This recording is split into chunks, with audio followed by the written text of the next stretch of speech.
7.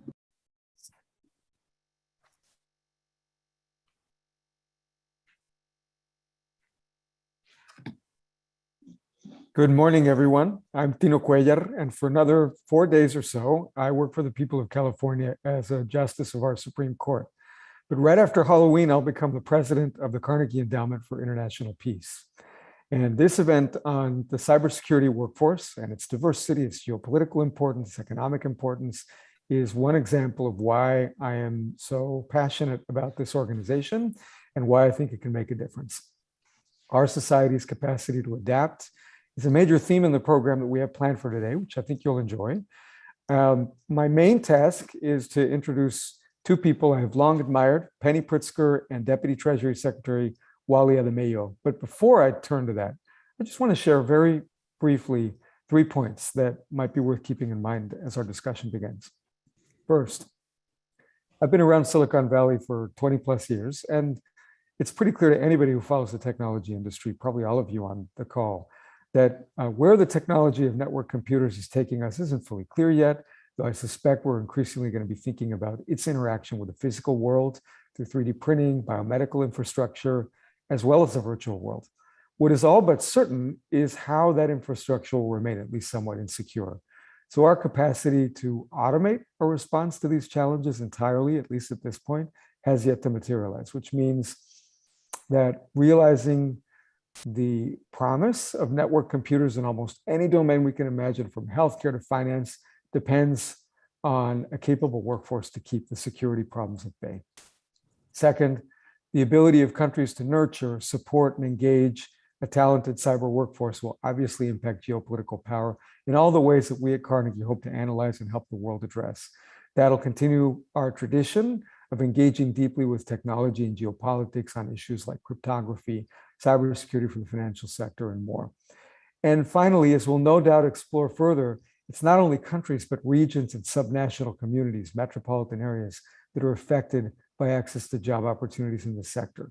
How we deal with this and many other issues will be part of what concerns us in the hours to come. To start us, I can't think of two better people than Penny Pritzker and Wally Ademeyo. Secretary Pritzker is the former Commerce Secretary in the latter part of the Obama administration, where she championed issues like promoting technological innovation, fighting climate change, and making government more accountable and effective. She's the co-chair of the Cyber Readiness Institute. She founded Skills for America's Future and served on President Obama's Council on Jobs and Competitiveness and his Economic Recovery Advisory Board. She was just appointed to be on the President's Council of Science and Technology Advisors in this administration. Among her many business accolades, she's the founder and chair of PSP Partners. Has founded multiple successful businesses as well. And of course, she is the chair of the board of the Carnegie Endowment. Deputy Secretary Ademeyo ran the Obama Foundation and held senior positions in the Obama administration and BlackRock before becoming Deputy Secretary of the Treasury. I started my career at Treasury, and I think the Deputy Secretary may still have the single best view of any office in the federal government. So I'm honored to welcome you both to lead today's discussion on strengthening and diversifying America's cyber workforce. Penny, the floor is yours. Well, first of all, Tino, thank you very much for inviting me to be here. It's really an honor to be with all of you today. And let me just say that how excited I am, Tino, that you will be joining us and taking the helm of the Carnegie Endowment. I am really just, I know that you're going to lead us in directions that will continue to keep the endowment at the center of the most important conversations, especially a conversation like this one. It's also really a pleasure to be here with my friend, Wally Ademeyo, who's such a dynamic and thoughtful leader. I have seen him in both his private sector, nonprofit, and public sector roles, and such an extraordinary individual. And really, we're lucky as a country to have him as Deputy Secretary of Treasury. Let me just make a couple of comments about the topic at hand, and then we're going to jump into a conversation. As many of you on this call know, I am ensuring that our workforce, that our workers, that our citizens have the skills or access to the skills they need to adapt and learn has been a passion of mine for decades. And the reality is, today that we need to do a better job as a nation preparing our workers to gain skills, particularly technology skills, in order to thrive in our modern economy. As Tino pointed out, we live in a networked world. We're not exactly sure where that world is taking us, but we know that it is not going away, and we have to be prepared as individuals and as a country for that opportunity, as well as the threats. Today we have between 1 million and 1.2 million total employed cybersecurity professionals in the US workforce, but we have 464,000 open jobs today in cybersecurity. These are good paying jobs. One can earn over $100,000 in these jobs, and you don't necessarily need a college degree to gain access to such a profession. But it's a huge challenge for our country. And as Tino pointed out, the countries that manage to figure out their cybersecurity workforce are going to have greater geopolitical power. And this is not just an economic issue. More importantly, it's a national security issue. And so one of the topics that we'll talk about today is the challenge the federal government has, not only in attracting individuals, but retaining individuals with cybersecurity expertise, because we're in competition with the private sector, who obviously has more flexibility and can pay more. The Biden administration recognizes this challenge and is working aggressively to fix it. And that's why I'm so excited to have Wally here today, because Wally is really at the forefront at the Treasury Department of trying to address the challenge ahead of us. So Wally, welcome, and thanks for being here today. And I want to kick off our conversation with really asking you to make any opening comments you want and really share with us a view of the state of the U.S. government and private sector cyber workforce. Well, Penny, let me just say thank you for having me today, and thank you for your leadership on these issues. You are not new to them. You've worked on them since you were here in the Obama administration, and even before that, you've been a leader on this set of issues. And thanks to Carnegie for hosting this conversation. You're right in saying that this isn't only an economic issue, it is truly a national security issue. And as you know, I've spent the bulk of my career working at the intersection of economic policy and national security. And the reality is that making sure that we have a dedicated cyber workforce across the federal government and the private sector is a major competitiveness issue for America. The thing that we've seen during the pandemic is that it's accelerated a number of changes that were already happening in our economy. And much of that has led us to living in a more digitalized world. We're doing this conversation on Zoom today. So much more of work and our approach to work is happening over computers and over the internet. And in order to make sure that we're securing this space, we need a workforce that's able to do that. So today we know that we have a gap. And it's more than 450,000 jobs that are needed to fill that gap in terms of a cyber workforce. And I know that in the private sector and also in the public sector, CEOs and leaders are committed to filling that gap, because every conversation I have about what keeps people up at night, what are the risks they're thinking about, starts with cybersecurity.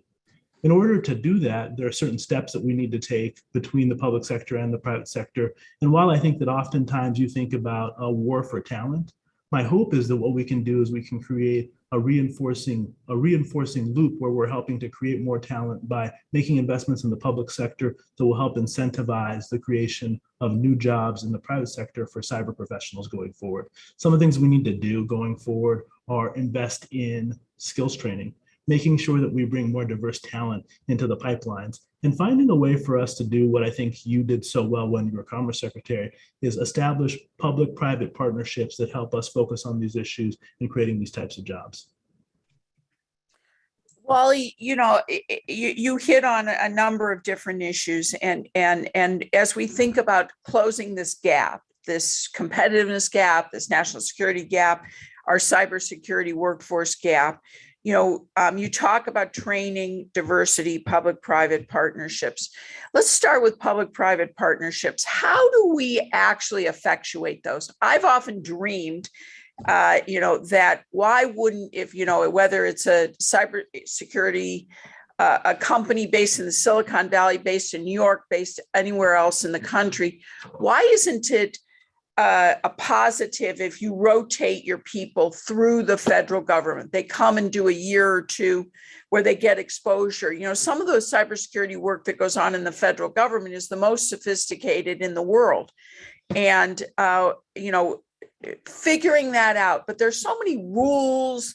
There's lots of conflict of interest, making sure one complies with all the economic requirements. How do we actually break through and make that a much more normal experience? Because frankly, I'm worried about the federal government. We're losing 1 out of every 5 of our workers to the private sector. The private sector can pay more.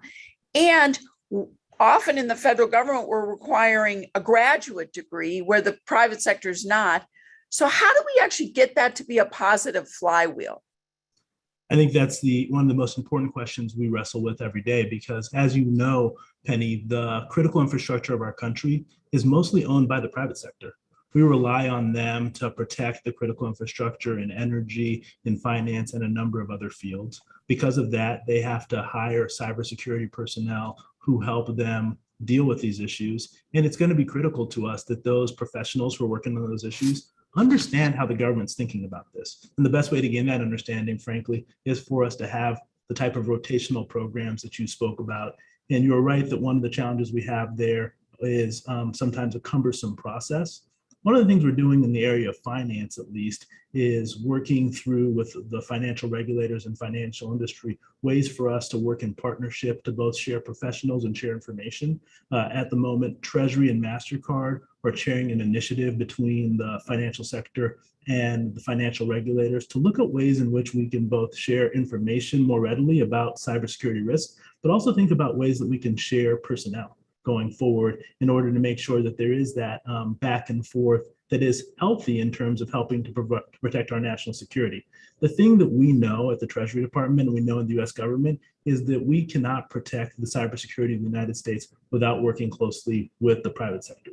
That's why it's essential that we do things like make sure that we're providing them with information, but also the rotation of personnel will be critical to doing that well. I think that from our perspective, one of the things that we found very helpful is working closely with an institution you know well, the Partnership for Public Service Cybersecurity Talent Initiative, which has been very helpful in terms of us thinking through how we recruit the types of talent we need into the public sector. And frankly, one of the issues that we face is the pay gap.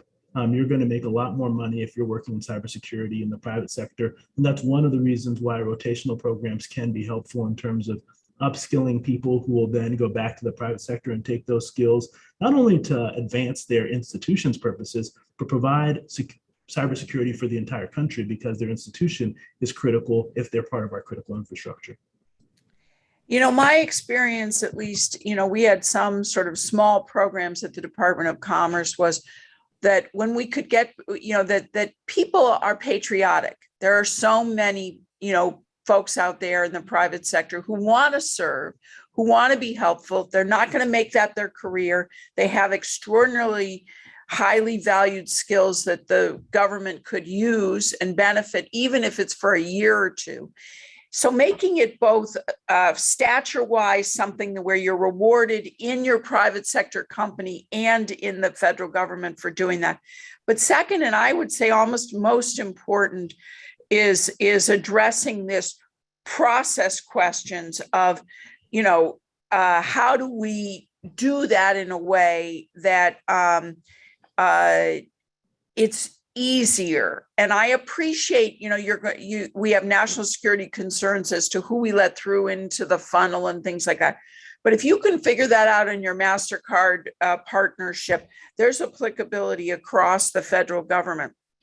Let me ask about another issue you raised, diversity. There's an urgent need for us to diversify our talent pipelines.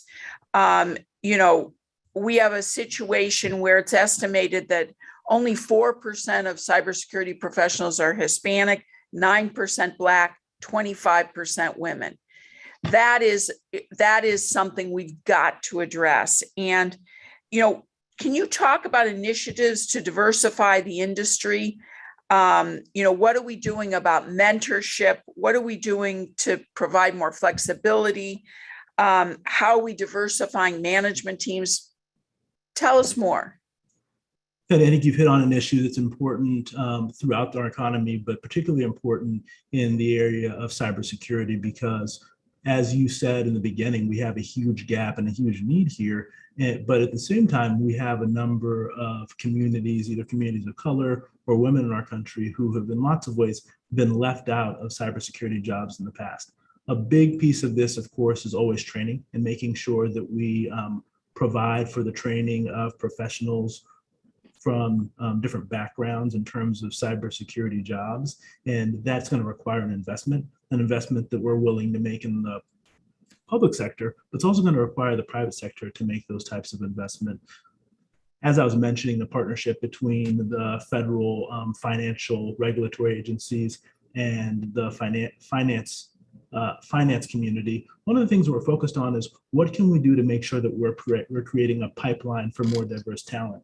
And you know this well because you've been a CEO for a long time. It's not only about getting those people in the door, it's also about giving them a pipeline to see what their career success looks like. Because oftentimes what we're able to do is recruit somebody, a woman or a person of color to come do this job. They'll do it for a year or two, and then they'll go back to the private sector or go do something else because it's hard for them to see the career ladder and what that looks like. So it's both. One of the things we're focused on is not just recruitment, but how do we retain the talent? And what we've learned about retaining talent is that you need to give them new opportunities. That's why rotational programs like the one we just talked about are so critical to making sure that people feel as if they're building talent and they have opportunities within government, but also within the private sector to grow and gain advancement going forward. The truth for us is that ultimately we have the people in America to fill these jobs. The key is going to require us to continue to invest in the training of individuals and not necessarily people who come from standard career paths to do these jobs. And then once we have them trained, providing them with true career ladders, either in the public sector and the private sector, that lead us to retaining them and making sure that that talent feeds through so we can close the gap that we've talked about today. I think there's also, Wally, another opportunity, which is to work with the universities on training trainers, because another challenge I think that exists out there is making sure that we have enough trainers to be able to, and diverse trainers to be able to, so that the entire ecosystem has opportunity. And frankly, it's such a sector of our economy or a job career path that is wide open today. 15 years ago, we weren't talking about cybersecurity personnel. It's only 1 to 1.2 million people today. I predict it will be in the millions for our country over the next decade. And so, getting in today is a great opportunity for folks. We need to get that word out as well, is really just into the high schools and into the middle schools that, cybersecurity, I hate to say it, as Tino pointed out, given where our infrastructure is, it's going to be an issue that's with us for a very long time. When you think about tell us a little bit more specifically about what's happening at Treasury in this area. What are the actions that you're considering to address these issues? Yeah, Penny, and I think when I got back to Treasury and I'd spent a number of years here during the Obama administration, I recognized immediately that we needed to do more in terms of cybersecurity.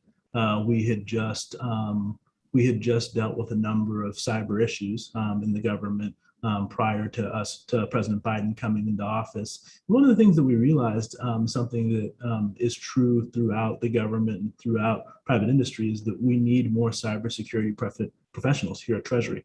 Recruiting them is hard. Retaining them is even harder, is what we found.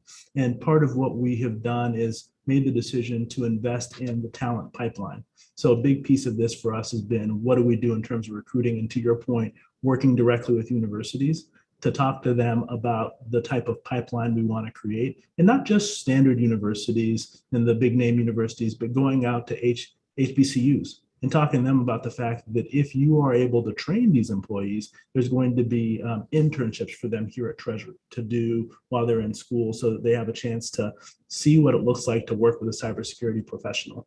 And then when they're done with that internship, opportunities for them to potentially have jobs here at Treasury as well. The thing that I know that is true is that in order for us to recruit the number of professionals we're going to need here at the Treasury Department, we've got to start building the pipeline now. And that'll take years. So a big part of what we've done is investing in building relationships with universities and technical schools.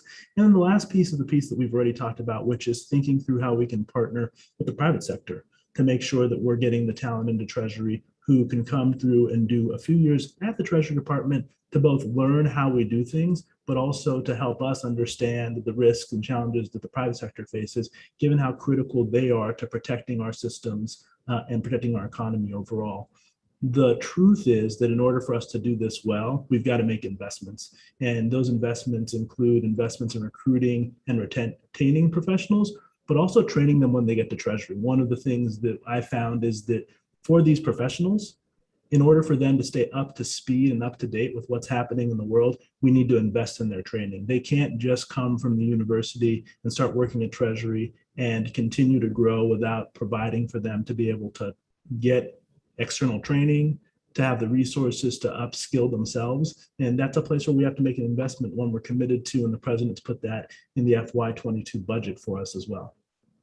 Oh, that's terrific. That's great to hear. And I think, Wally, one thing I think folks should keep in mind is these opportunities are not just in Washington, D.C. You know, the Treasury Department, the rest of the federal government has footprint all over the country and frankly, all over the world. And this is a need that is everywhere the federal government is, not and everywhere the private sector is. So the opportunity is available. I know we have remote working, but also some of this has to occur on-prem, and so it's not just something that has to happen in DC. Let me ask a last question before I know we're going to turn it over to Kelly and talk more about training. Talk a little bit more about public-private collaboration and what can the private sector be doing? How can the private sector interface, not just with Treasury, but the rest of the federal government?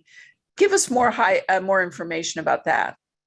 So Penny, I think this is not a nice to do, it's a must do for us in terms of public-private partnership, because ultimately this workforce is tasked with protecting the cybersecurity of the US economy, which matters a great deal, not only to the companies that make up our economy, but also a matter to the US government as well.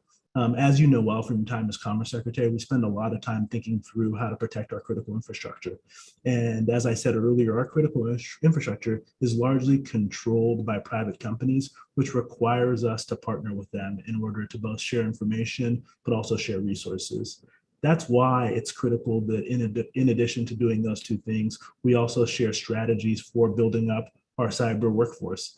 This is not just an economic issue, as you started out with, but it's a national security issue. So that's why we're invested in creating these partnerships. The place where we at Treasury are responsible for those partnerships are with the financial sector. And we're spending a great deal of time with companies, starting with MasterCard, which is co-chairing this public-private initiative for the financial sector with the Treasury Department, to think through how we can both build up a workforce that understands the issues that are particular to our financial system, and then make sure that we can not only exchange information, but make sure that the employees who are working on these issues also have the ability to move around within the financial system in order to make sure that they can share the information that they're learning based on their experiences in various areas. One of the challenges that we're going to always have is that innovation in technology will mean that the people who work in this space will also need to innovate. And the best way to make sure that innovation occurs as quickly as possible is to make sure that we're sharing information, not only about risks, but also about technological changes that may have a great deal of benefit, but also introduce additional risks into the system.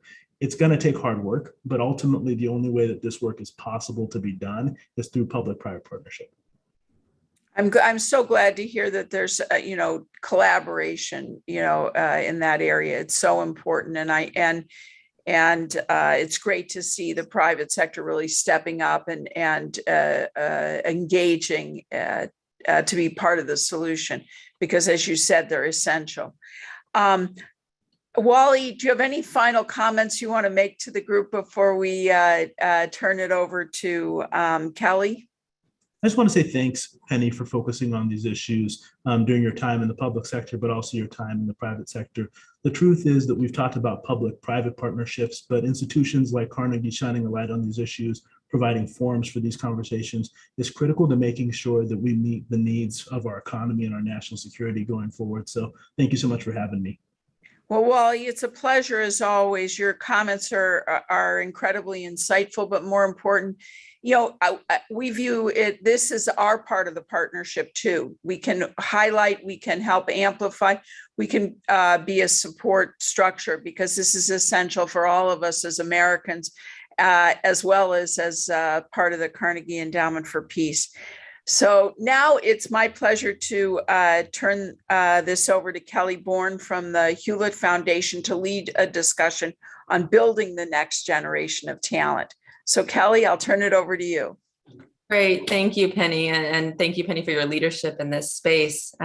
So looking forward to this conversation here on strengthening and diversifying America's cyber workforce. And I think, as Penny very appropriately noted, we know that we now have a shortage in the workforce of about 450,000 people at any given time across the US, and that more than 35,000 of these open positions are in the public sector, which poses its own set of unique risks. And we also know, as Penny noted, that we have a real diversity challenge here. 9% of workers in the US cybersecurity industry self-identify as African American or Black, and 4% of Hispanic.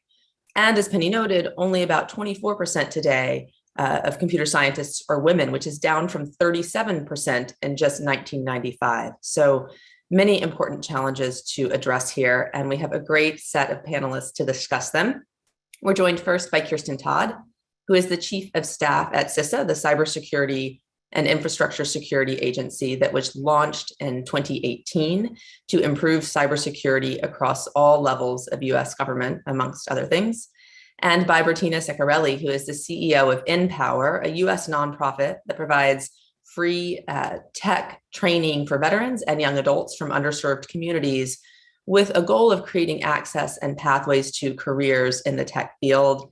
And then finally by Dr. Tarika Barrett, who is the CEO of Girls Who Code, a global nonprofit that works in the US, Canada, the UK, and India, I believe, to increase the number of women in computer science. So great to have you all here with us today.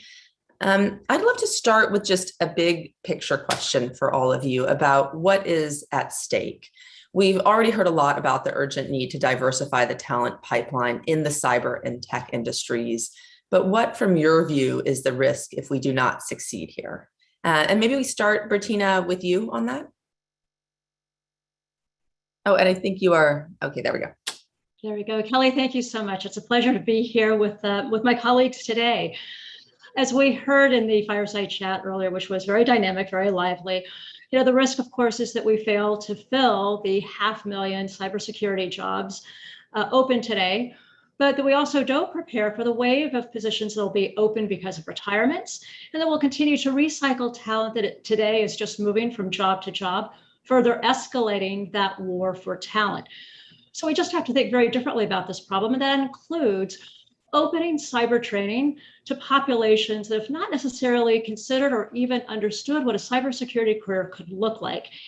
I'm encouraged by the efforts of CISA and the recent investments on skills building, workforce development, certainly efforts by Girls Who Code to really look way deep into the pipeline of middle school and high school students to inspire a new generation of cybersecurity professionals, and the interest that organizations like InPower is getting increasingly as we look at opportunities for young adults from underserved communities where companies are saying, we need to rethink our hiring practices. All of these, we could do all this hard work on the supply side and developing a talented pipeline. But if we don't have partners in industry really re-examine the way they're bringing entry-level talent into their companies, their agencies, then we risk continuing to have this gap. And that also, I think, requires a rethink of overinflated job descriptions that can discourage even the most competent candidate. Thank you, Bertina. Tarika, anything that you would add here? And then I would turn to Kirsten. Thank you so much. I couldn't agree more with Bertina. The amazing work you're doing at Empower remains an inspiration around this. And I think fundamentally, by addressing this growing gender gap in tech, including cyber, we're empowering young women to seek out the thriving and exciting careers of the future, the ones that are going to afford them the improved quality of life and upward mobility that comes with tech. And, you know, the other thing I guess I want to say, I want to take a little bit of a different slice and approach here, given our community and that half of the women we serve are from underrepresented groups. I have to kind of call out that the lack of representation in tech often leads to bigger issues, right? It contributes to the problems that especially Black and Brown people face today. We heard this in the fireside chat. Technology impacts every aspect of our lives, from security to voting to healthcare. And we know that cyber is a thread throughout all of those sectors. And we are far past the point where we can talk about opting out of tech. We simply can't do that. And while the tech industry, we've seen this incredibly positive and democratizing effect and impact, we also know that we've seen incredible harm. You know, and I'll point to some things. And again, as we think about cyber, I think we have to look at some of these examples to be able to consider how we diversify this sector. Recently, there was a New Jersey man, for example, who was wrongfully arrested and spent 10 days in jail because facial recognition software signaled him as someone accused of committing a crime. And we know that this is software that notoriously fails to correctly identify the faces of Black people. And given what we know about the interactions between Black communities, law enforcement, the justice system overall, we know that this is at the individual level, this could have escalated and, you know, easily turned deadly. And on a societal level, would have contributed to the problem of mass incarceration. Examples like this one are frustrating, but not surprising, considering that most people in leadership roles within the tech industry are white and male, and often sharing a singular perspective. I offer this kind of different slice in this conversation because when we think about cyber, when we think about the 425,000 job gap, and we think about the critical need to diversify, we also have to remember the ways in which other industries like AI have, you know, taken leaps forward, but then have been challenged by these critical issues of diversity, lack of diversity and harm, and how much we have to ensure that our girls, our young women, especially our Black and Brown young women, have a seat at the table, because those are the perspectives that are going to make our efforts around cybersecurity even stronger. Thank you, Tarika. And Kirsten, anything you would add here on this question of what is at stake? Thanks very much, Kelly. And it's great to be on this panel with Tarika and Bertina and the tremendous work that they're doing. And we'll talk a little bit in a moment about the partnership that we have with both organizations. I do want to make the point that when we talk about what's at stake, really everything is at stake right now. I think to Tarika's point, what we recognize is that cyber and technology, the infrastructure, are woven into everything that we do. And there's been some tremendous research by Professor Benjamin at Princeton University around biases in technology and artificial intelligence.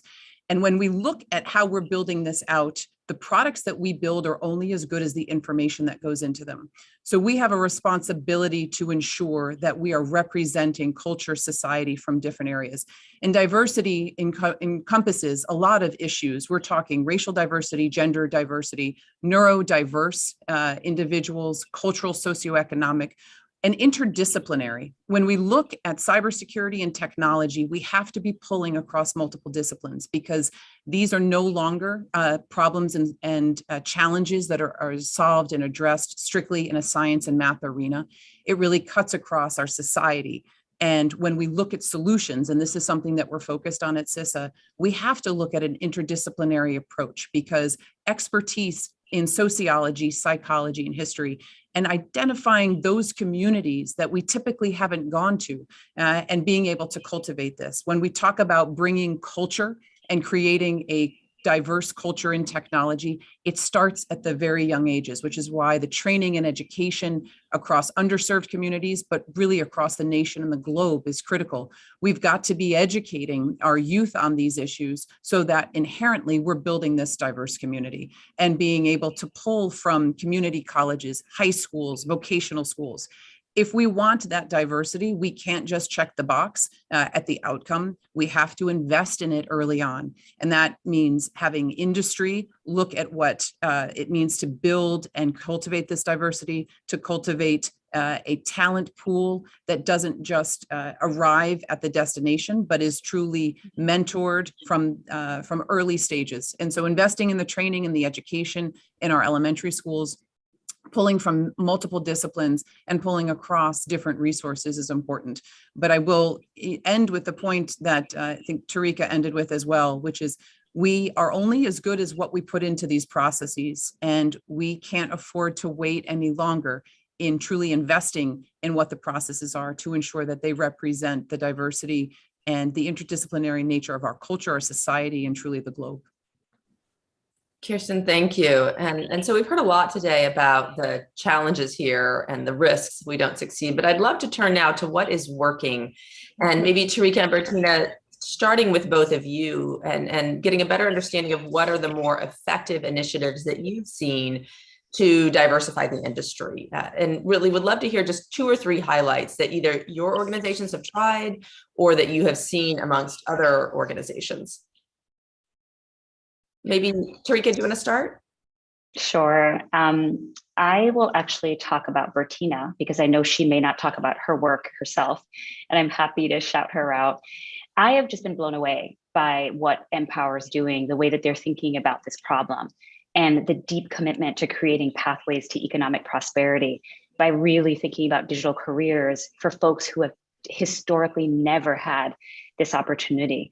And, you know, in particular, I am really energized by what they're doing specifically around cybersecurity in terms of the advanced training and the idea that it isn't just training. I think Kirsten talked about this, mentoring, career development, job placement assistance, you know, real holistic wraparound support systems that really think about the whole person, right? Life outside of work, in addition to, you know, any opportunity to engage with training and actual content, and also supporting them beyond that experience so that there is a real on-ramp into the tech industry. And then the second organization that I want to call out is Breakthrough Tech. And very similar to Girls Who Code, they're focused on closing the gender gap in tech. And where I think they're having tremendous impact is actually connecting academia with, you know, Kirsten also talked about this, and the tech industry to foster systemic change. And, you know, they're all about supporting women in their early college years, giving them the skills and experiences to step into entry-level roles. You know, that includes the career coaching, the mentoring, all this cool stuff. And to be honest, Empower and Breakthrough Tech are our role models. Girls Who Code has taught 450,000 girls to code, 90,000 of whom are now college age and workforce age young women. We're trying things like a work program, hiring summits that include companies looking to bring young women into cyber. We are coming at this problem, you know, from a variety of ways, but it is so heartening to see these real life models that are having just such success and impact. So those are the 2 that I want to call out. Great, thank you. And Bertina, would love to hear your thoughts here. Sure, I am a huge fan of the work that Girls Who Code is doing right now, and particularly the movement towards work placement, and also the work that Girls Who Code is doing and extending the very successful work from a younger generation of girls to women in college, and the supportive services that you're providing those women to really help illuminate what cyber careers can actually look like. Because I think part of the problem is when women in particular hear about cyber careers, it's all about hacking. But in truth, it's coding, it's research, it's data science, it's project management. There's a plethora of skills and career paths within cyber that I think the work that Girls Who Code is doing with the collaborative mentoring within college, bringing in professionals and young women themselves who are empowered to start these circles is very promising. I'll point out a couple of things that we have found in some of our own work that works and doesn't work. But we have found initiatives that really lean into the lived experiences of our students and consider them assets and not liabilities is really critical. We find that many of the young people we train from parts of Detroit, St. Louis, Newark, New York, Baltimore, come from communities where they are naturally processing every single day of their lives the risk threat, impact, vulnerability, and processing in real time aspects to their personal security that what we find, right, and this is a very important observation from the head of our Instructors Institute, Robert Vaughn, that there's a mindset they bring to the training at Empower, both in our entry-level tech fundamentals as well as our cybersecurity, that is very agile and prepares them well for thinking about factors around cybersecurity leading to careers. And so, we've acknowledged that that can be a real strength and that there is talent that is way too often overlooked in these very communities that are not getting identified as talent to be prepared for cybersecurity jobs that should, particularly in communities like Baltimore, where there's a thriving cybersecurity sector. So that's part of what we're trying to change. So one big plus, consider the strengths of individuals coming from these communities who come to cybersecurity with an existing mindset that is suitable, that's well suited. The second thing I would say is really looking backward into earlier stage education and development. We're working today with an organization I think very highly of called Urban Alliance. And they've acknowledged that high school juniors and seniors are not necessarily getting the digital literacy required to prepare them for careers in technology.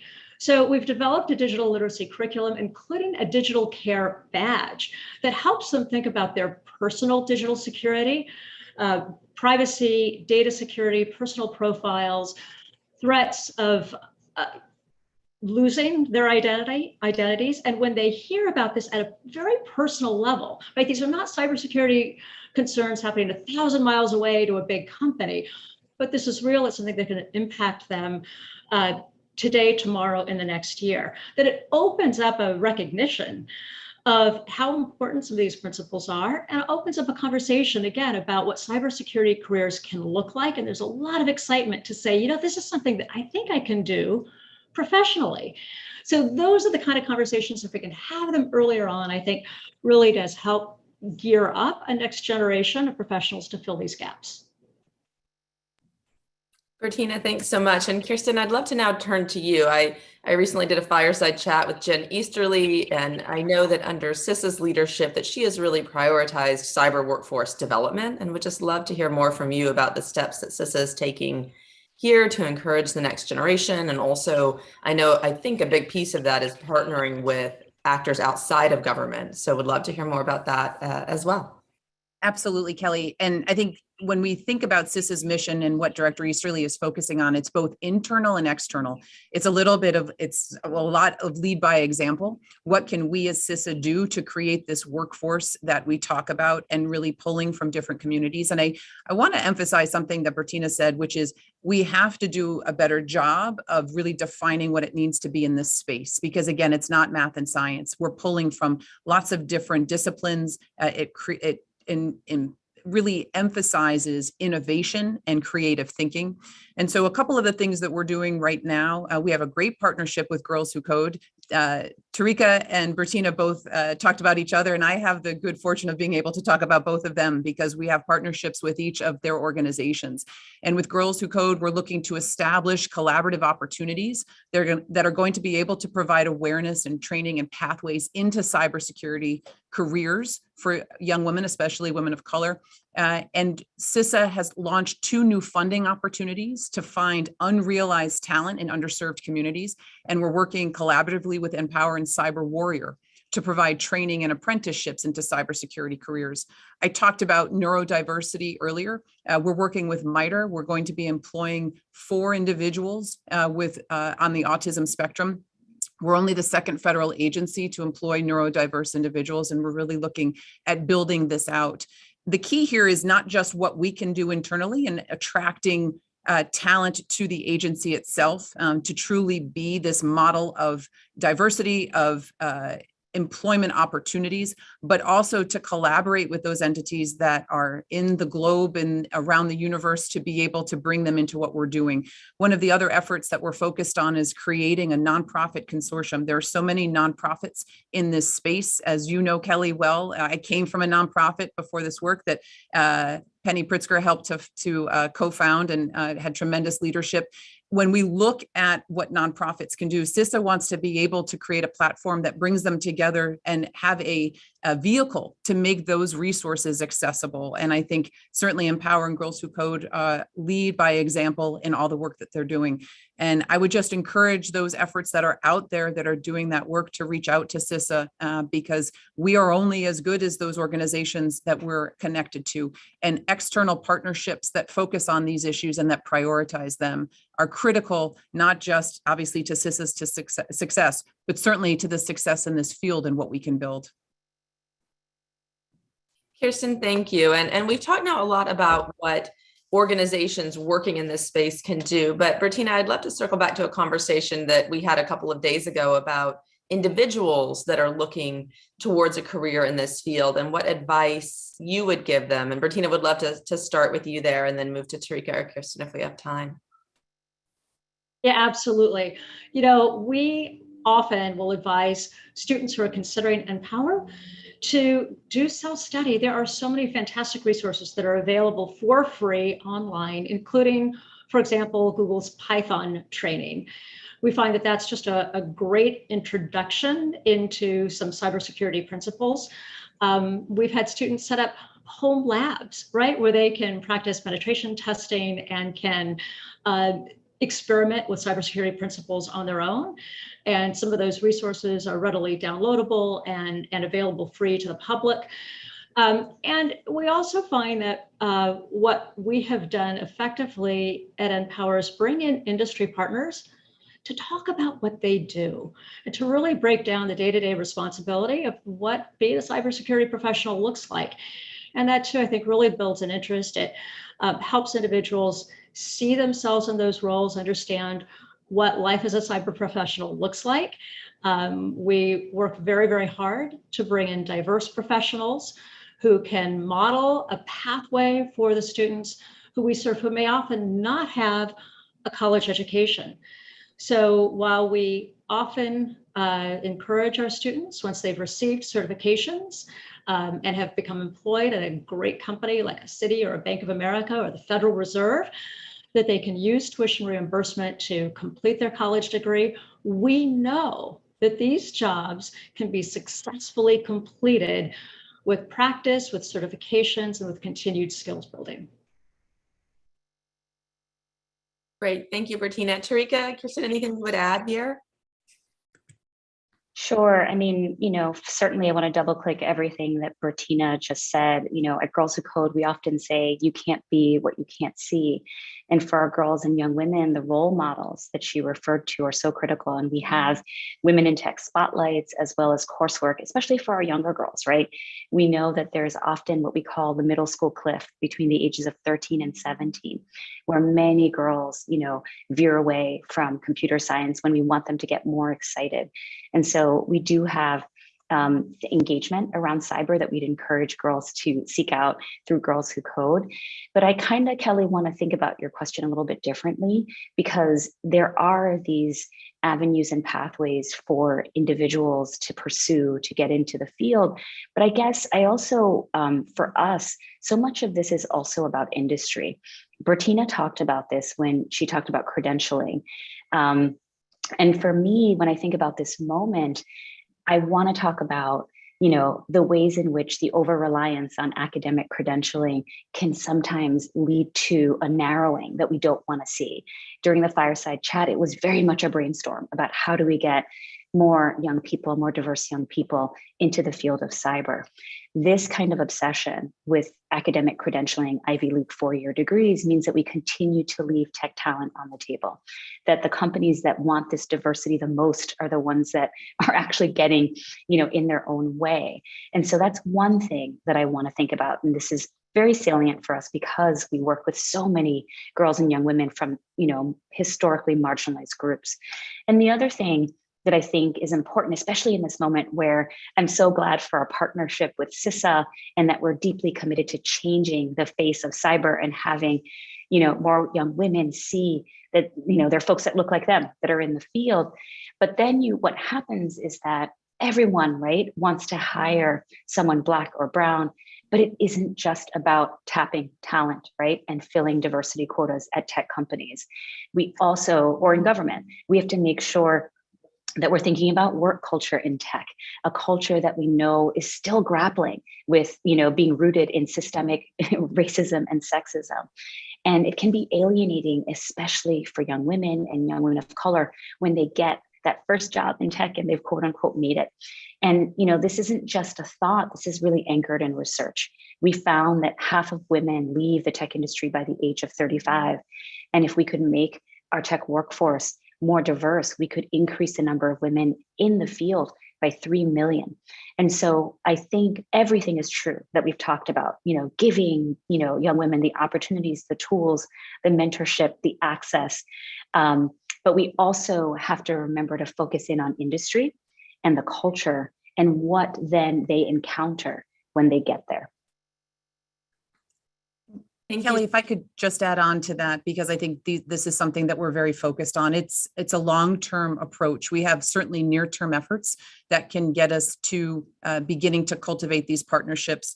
I absolutely want to emphasize what Tarika said, because it's something we're very focused on at CISA, and I mentioned it earlier, but it's working with high schools, vocational schools, community colleges, programs that work in communities that train, because this is so critical into building this out.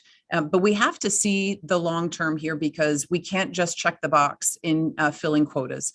If we believe that diversity is important to all of these issues, which we certainly do, that to your earlier point, Kelly, about what's at stake, we can only solve these problems with diverse thinking. The innovation lies in many different views, experiences being brought toward the problem. When people talk about coming into cybersecurity, I say it's about building solutions and problem solving. And if we think about what's required to do either one of those tasks, it's several different aptitudes, multiple skill sets.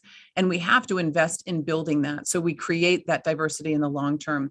And we owe it to the individuals that we're seeking to attract to this space, not just to mentor in the near term, but to dig deep into where they are and be able to bring them up through cultural awareness and the diversity of the issues, and helping them to understand where their aptitudes are. I'm a big believer that you can't work in places where you don't have aptitudes. The good news about cybersecurity is that it requires an extraordinary range and an array of aptitudes, and helping individuals see that path if they are interested in the space about how their aptitudes feed into this. And that's through mentorship.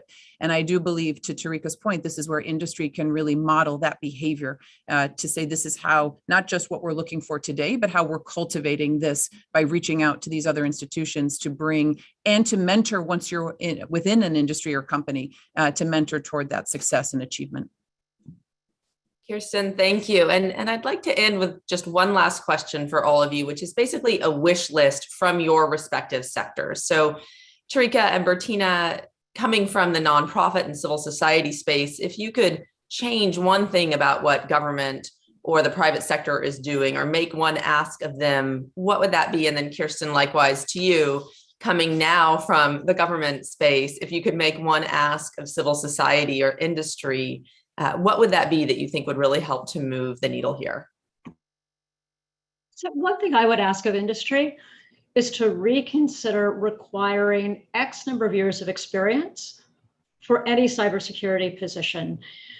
We see that increasingly, and it, I think, prevents the type of investment required to really grow new talent, to source new talent. So this is where I think investment in apprenticeship programs can be a game changer for industry, particularly if there's 6 to 12 month work to learn opportunities that really do secure the skills and also the fit for an individual into a corporate or agency workplace that sets them up for success, both in the near term, but as Tarika and Kirsten also mentioned, really helping them perform and succeed over time, both in terms of their wage and responsibility development. And it's great for companies. So really rethinking that investment in training and apprenticeships to open up these opportunities for a broader cross-section of Americans. Thank you. A great point. Tarika, do you want to jump in?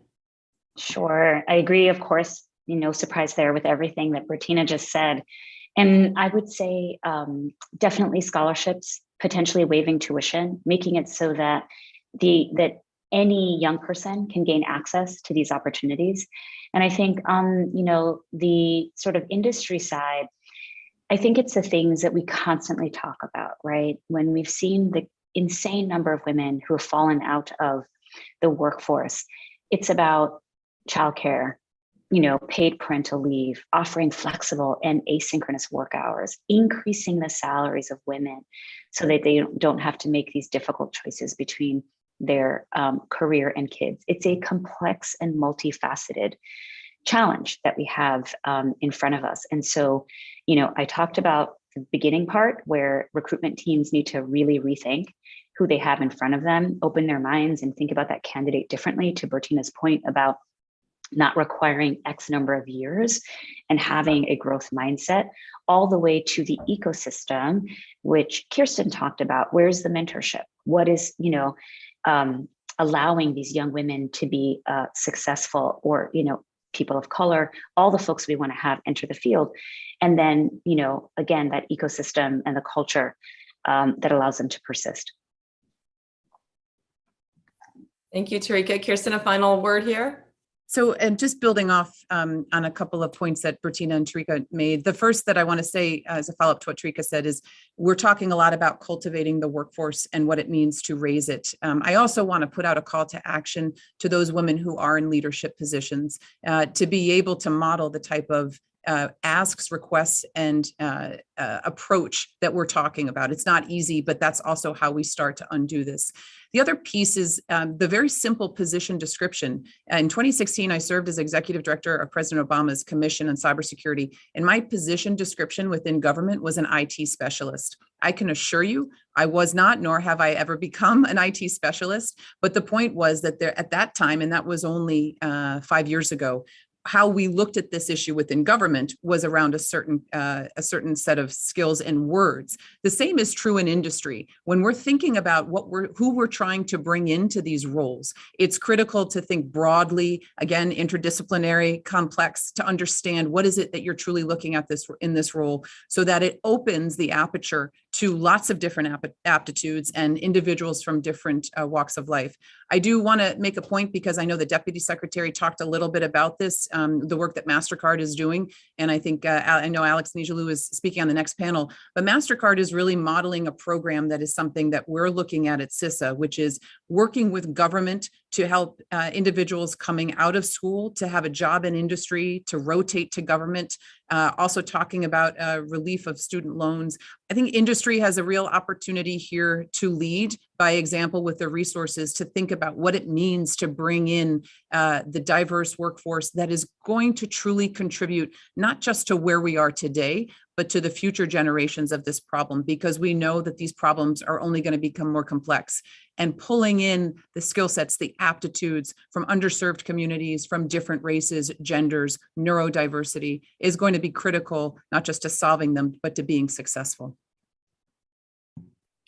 Great. Well, thank you all. Thank you, Tarika and Bertina and Kirsten, for the work that you do and for this great conversation. And now I want to turn it over to Laura Bate from New America Foundation's Cybersecurity Initiative. She was also part of the Cyber Solarium for her conversation with Alex and others. So thanks, everyone. Thank you, Kelly, and thank you so much, particularly to June and Arthur and the whole Carnegie team for pulling this event together. It's really an honor to be joining such a rock star assembly of perspectives here. And, I want to start out by taking the opportunity to reflect a little bit that the cybersecurity workforce development problem, it's not new. We've been sort of having various iterations on this conversation for a decade more at this point. But what I'm seeing today is that there's really starting to be a shift in the level of focus and the level of attention, looking both at today's conversation, also, as was mentioned earlier in the day, the joint op-ed in Yahoo Money between Deputy Secretary Adeyemo and Penny Pritzker. I mean, you really see the kind of investment and focus and attention that I think we need to start having real change, the kind of change we haven't really had over the course of the last decade. So just saying that gives me a lot of hope and a lot of gratitude to you all for the investments that you're making.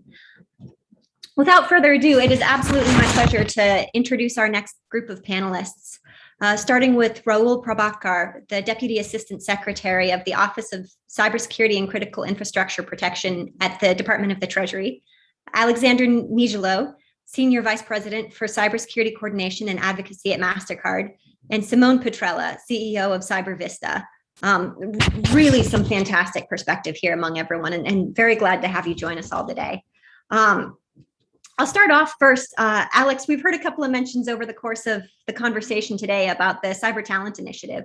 Our topic for this panel is public-private partnerships. So recognizing that there's been a little bit of buzz already today about what is an excellent program, I'm wondering if you can give us a little bit of an example of that, sort of talking through what a program, what we mean when we talk about a public-private partnership program. Of course, Laura. Look, buzz on this topic. There couldn't be a better reason to have buzz on the need here on public-private partnerships and the ability for us as government and companies to come together and find ways to really build pathways around this challenge that has been intractable, as I think a moment ago Kirsten alluded to, and others on the prior panel, and Deputy Secretary Adeyemo and Secretary Pritzker in their article earlier today, I think make the point quite clearly. For far too long, the pathways and the ability for individuals to access these jobs, both in government and in the private sector, has often been too high. So what we've done is come together with agencies like the Department of Treasury, CISA, Department of Defense, Department of Commerce, and the list goes on, along with private sector partners, Microsoft, MasterCard, and Workday, and a variety of others that are coming online as well, to create a program that allows individuals who pursue an undergraduate or advanced degree in cybersecurity or a related field to come into a federal agency for 2 years, work in this role, in a cybersecurity role, followed by coming over to a company like MasterCard or Microsoft or others for 2 years, and we'll cover up to $75,000 in student debt. I think that's a significant statement about the sort of tripart way in which public-private partnerships can address public policy issues like this one. Thank you. And I love how you sort of emphasize how this pulls the assets and the resources and the different contributions from different sectors. Really, everybody has a piece to contribute here, and it's great to see it come together. Rahul, Simone, anything that you want to add here? No, I think, really just a foot stomp what Alex said. We're really looking forward to kicking off this initiative with MasterCard and the other folks involved in the partnership. And just on the theme of public-private, launching this working group under the auspices of the Financial and Banking Information Infrastructure Committee and the Financial Services Sector Coordinating Council, which were originally set up, kind of in a immediate post 9/11 world, and we're today pivoting to full range of threats that the financial sector faces. It really reflects our sentiment at Treasury that our most critical infrastructure in the financial system are our people, and that's the emphasis we're placing on this, and that's why we think working with the private sector is so critical in this effort. And the only thing I'll jump in and add is, as we proudly participate and support the Cyber Talent Initiative with Alex and the Partnership for Public Service. And one of the things that I want to also mention is it's not just that there is that relationship between federal sector service and then the opportunity to go work in the private sector, but there's also all this underlying resources and programming that are kind of woven throughout the experience to make them and cultivate these professionals to be more well-rounded. And one thing I know we've seen, we do a lot of the technical training throughout some of the beginning of the experience, and just looking at the skill levels of some of the cohort coming in our first round, we had an average of kind of 30% representation of skills. So we're talking about actual technical, quantitative data on their knowledge set across cybersecurity areas, everything from networking to pen testing to governance and compliance. And they ended with an average of 70% just for that first cohort. So really excited to kind of track their progression as they mature as cybersecurity professionals. And I think that's one of the areas that we've really seen some exciting developments in kind of this particular pathway. That is exciting. And Simone, you know, I'm a data nerd. So that really speaks, your tracking on that really speaks to my love of being able to see the progress, and you really can see the progress.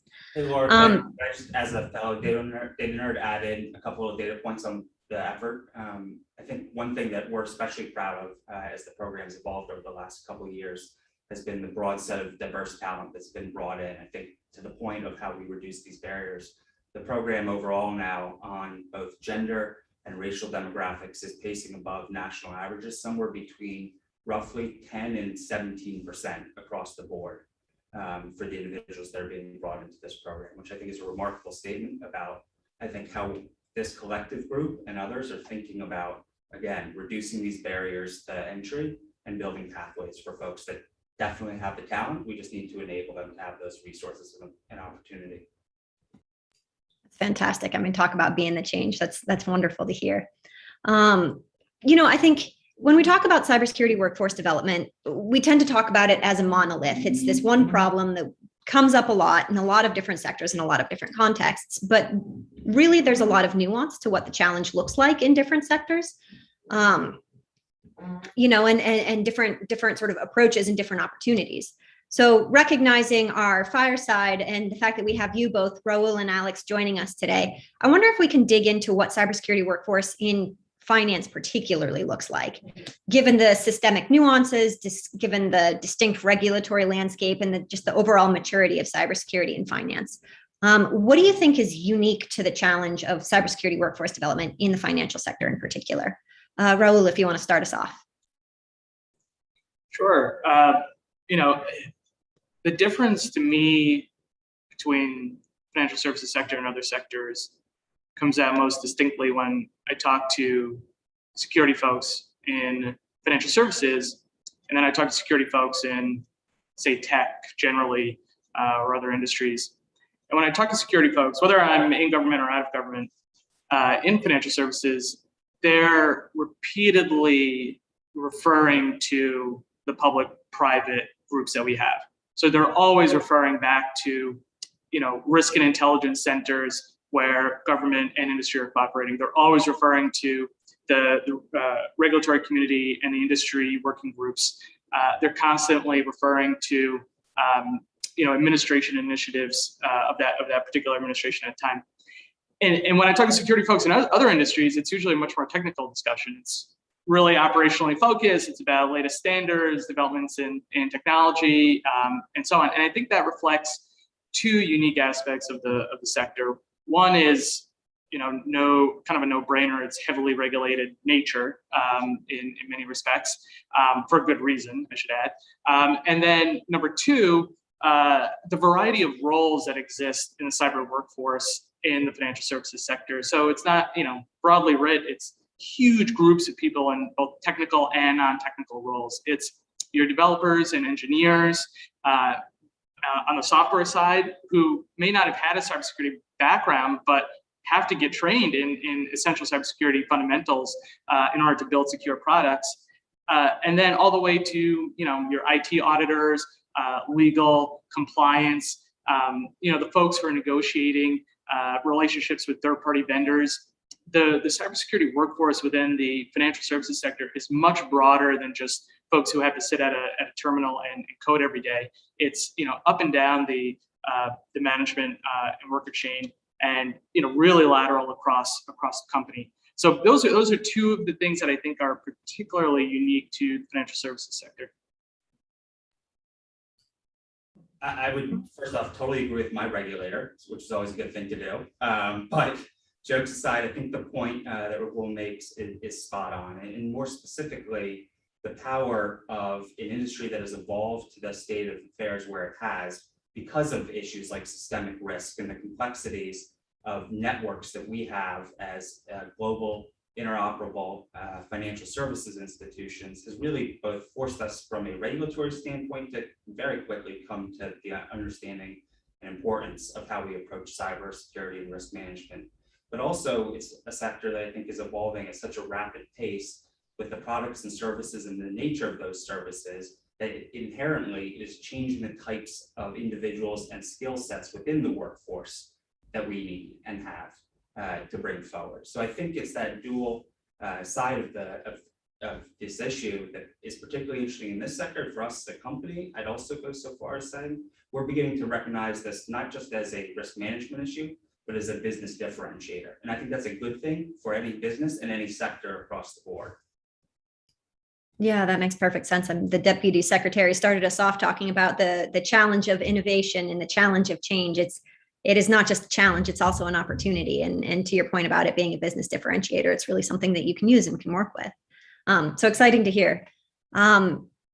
Recognizing that there are so many opportunities for betterment, there are also still a lot of challenges.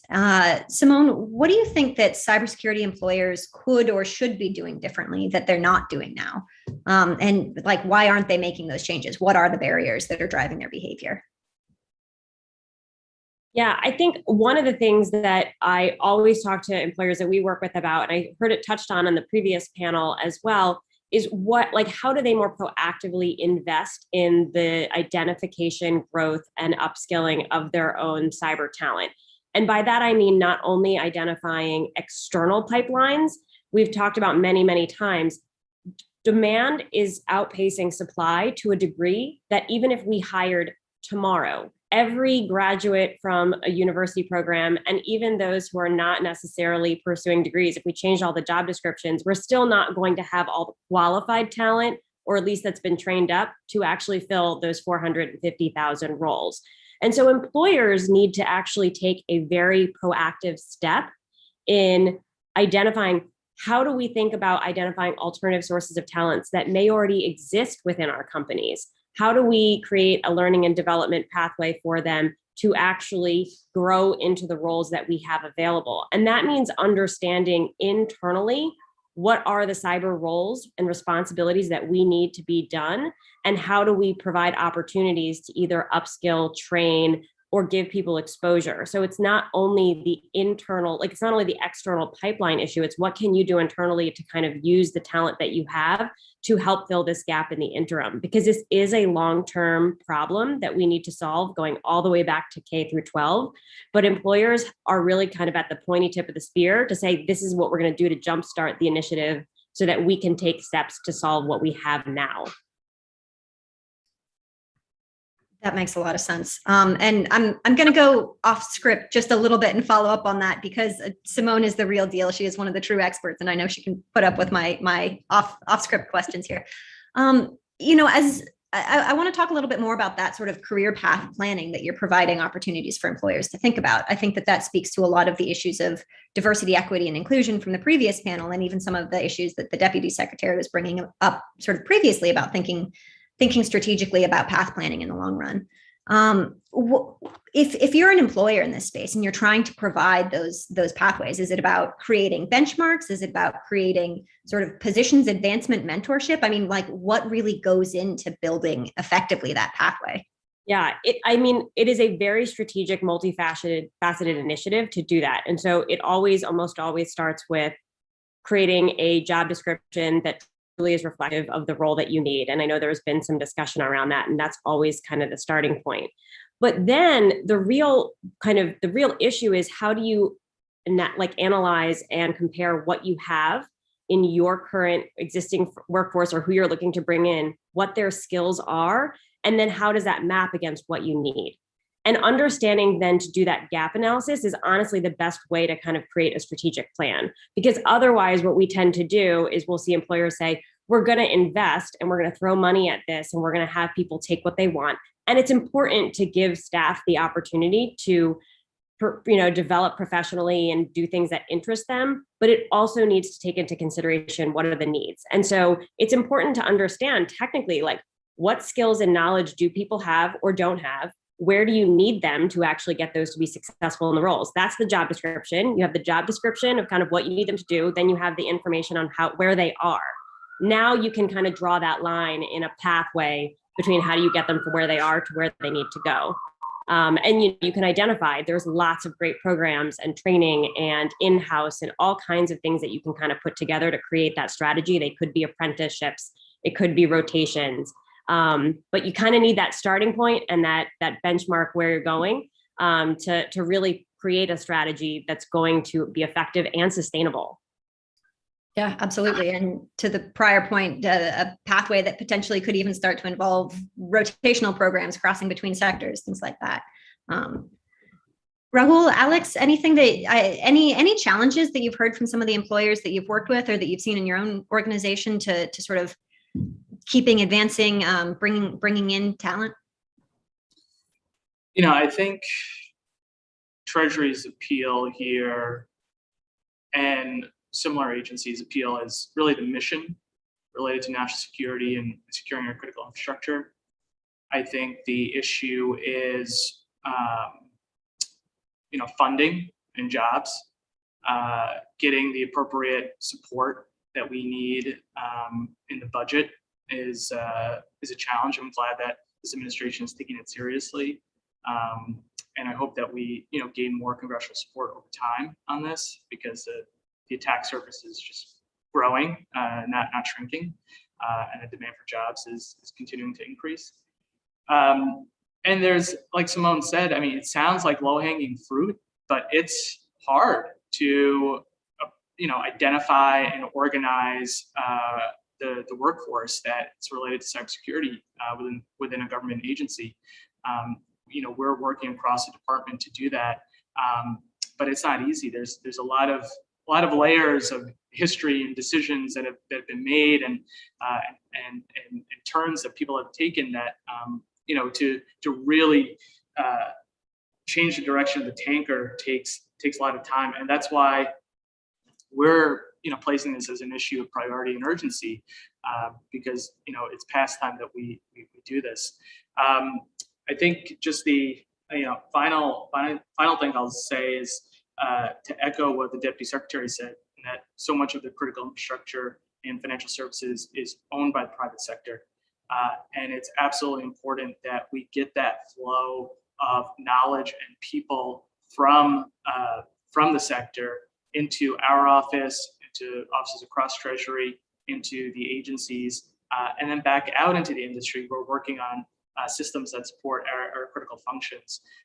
That's absolutely critical to our national security and economic competitiveness over the long run. So we're very clear-eyed about the challenge and the risks, and also just the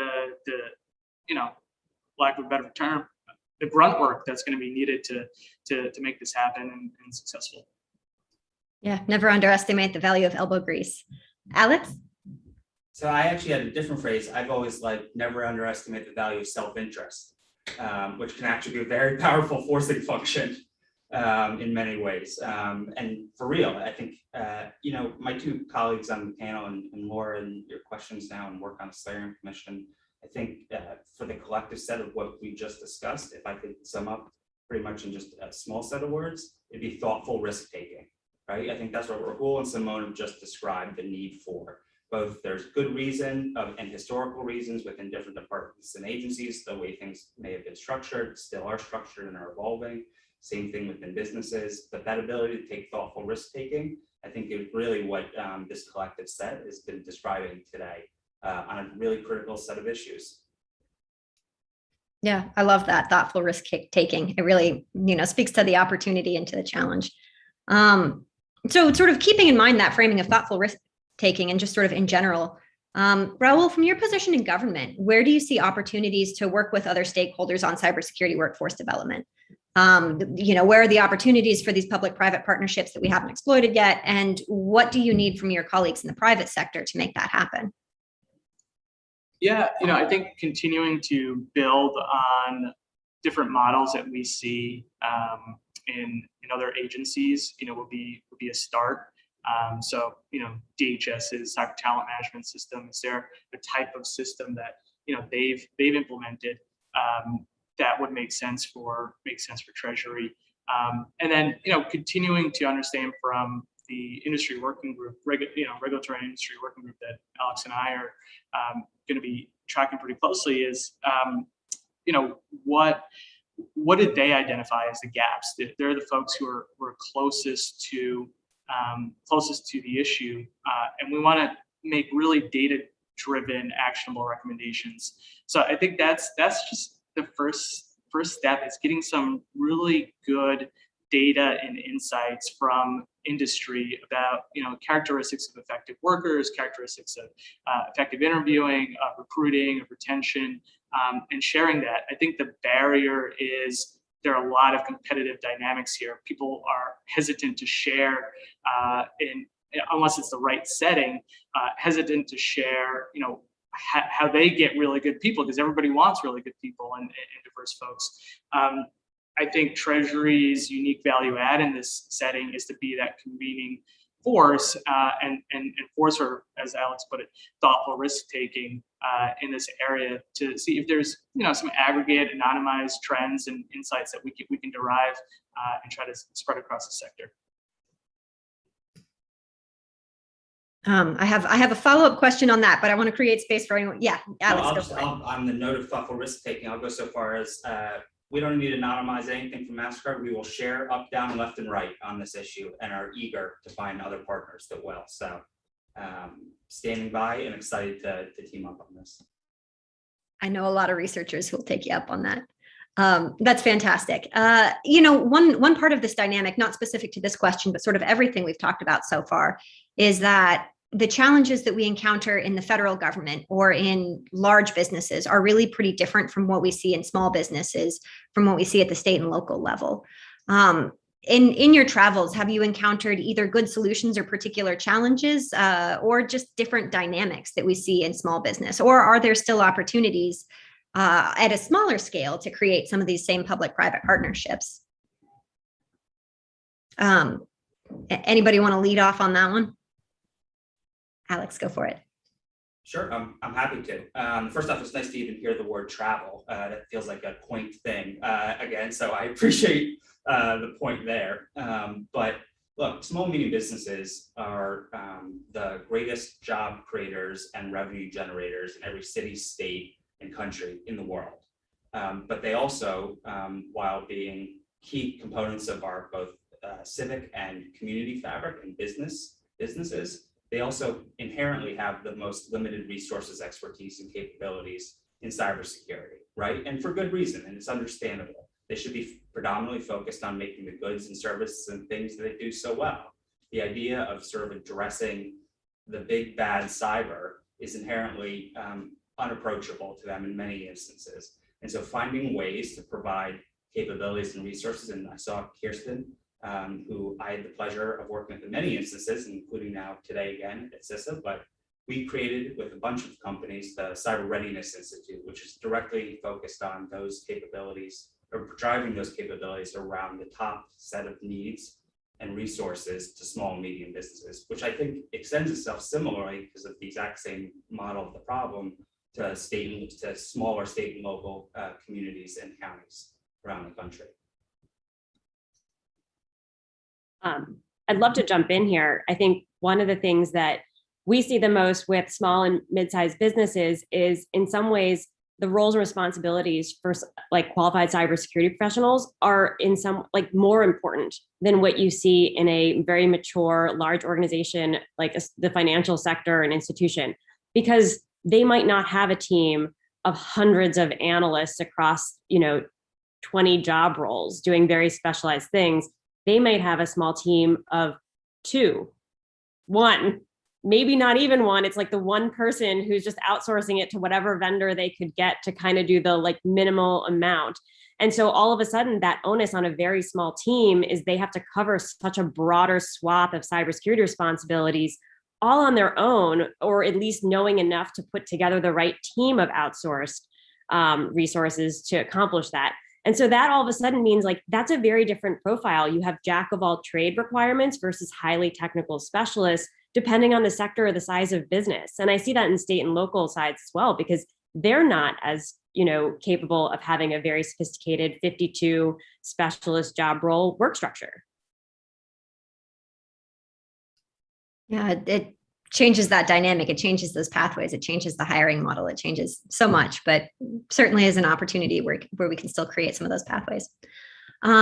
I know we're coming up on the end of time here, so I just want to create one last opportunity for our panelists here to have a round robin. I'm curious about any parting thoughts, anything that you haven't been able to work into the conversation so far, or apart from that, anything that you have seen developing in this space that makes you sort of optimistic or hopeful that we are seeing progress or headed in the right direction. Just close out on a positive note. Let's see. Unless anybody has any burning comments off the top of their head, Raul, can I start with you? Sure. I think one trend that we'll see that will affect this gap is the continued and increasing automation of security operations. And when we see more automation in the space, whether it's threat monitoring and self-correction and remediation, continuous auditing, that sort of thing, I don't think that trend should distract from the focus on bringing good people in the door.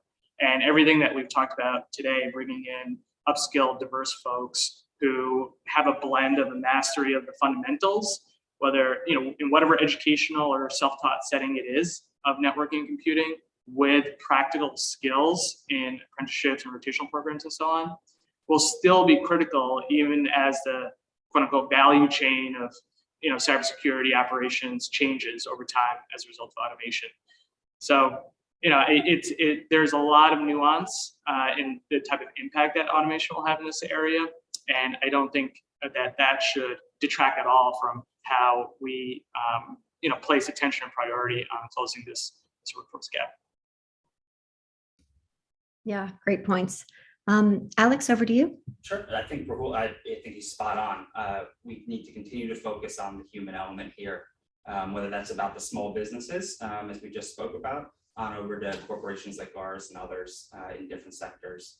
I just go a step further at a simple level. I'm really taken back in a wonderful way about the proliferation of conversations like this one at senior levels of government and across senior levels of business. It used to be sort of the view that cybersecurity executives or the human resources side of the house was, as the joke would go, the Department of No.